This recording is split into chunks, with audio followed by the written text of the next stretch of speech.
మీరు ఎప్పుడైనా సరే ఒక అన్నయ్యకి ఒక చెల్లి రాఖీ కట్టడం కానీ, లేకపోతే ఒక అక్క ఒక తమ్ముడు రాఖీ కట్టడం కానీ చూస్తారు. కానీ ఇక్కడ చూడండి, వాళ్ళ తాతయ్యకి రాఖీ కడుతుంది. అంటే మా మనవరాలు వాళ్ళ తాతయ్యకి రాఖీ కడుతుంది అన్నమాట. ఎందుకంటే మాకు అలా చిన్నప్పటి నుంచి అలవాటు. మా చిన్న పాప కూడా మా నాన్నగారికి అలానే రాఖీ కట్టేది. ఇప్పుడేమో మా పెద్ద పాప వాళ్ళ పాప అనమాట వాళ్ళ తాతయ్యకి రాఖీ కడుతుంది. చాలా ఎగ్జైటింగ్, దానికి ముడేయడం కూడా వచ్చేసిందండి. చాలా హ్యాపీగా కడుతుంది. అయితే ఈ తాతగారికి రాఖీ కట్ట ఆనవాయితీ అయితే మా ఇంటి నుంచే వచ్చిందని అయితే నేను చెప్పొచ్చు. ఎందుకంటే నాకు 2 ఆడపిల్లలు, తర్వాత బాబు పుట్టాడు. అయితే మా చిన్న పాప అయితే మాత్రం రాఖీ పండుగ వచ్చినప్పుడు రాఖీ నేడిస్తే అప్పుడు మా నాన్నగారు ఏమన్నారంటే నాకు కట్టించి అమ్మ అన్నారు. ఆ సాంప్రదాయం ఇంకా అలా వస్తూనే ఉంది.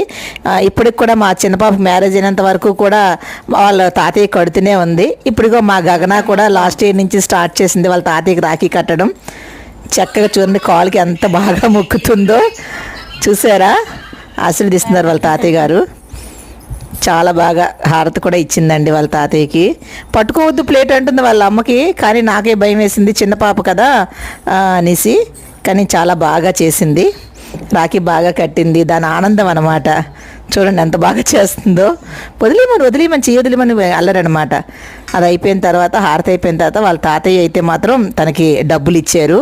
ఆ డబ్బులు ఇచ్చిన తర్వాత ఏం చేసిందో కూడా మీరు ఈ వీడియోలో ఫుల్గా చూడండి, స్కిప్ చేయకండి. మీకు దీనికి కంటిన్యూషన్ పెడుతున్నాను. హారతి అయిపోయింది కదా, ఇప్పుడు వాళ్ళ తాతగారు డబ్బులు ఇస్తారు. అదిగో తీసుకుని చూడండి డబ్బులు. వాళ్ళ మమ్మీ చెప్పింది తీసుకో అనిగా తీసుకుంది. తీసుకున్న తర్వాత ఆ డబ్బుల్ని ఏం చేసిందో చూడండి, అలా చూడండి మీకు తెలుస్తుంది. చూసారా, దానికంటూ ఒక హిందీ పెడుతుందండి. అంటే చిన్నపిల్లలకి మనం అలాగే అలవాటు చేయాలి. ఆ బాక్స్లో వాళ్ళు వేసుకుంటారనమాట.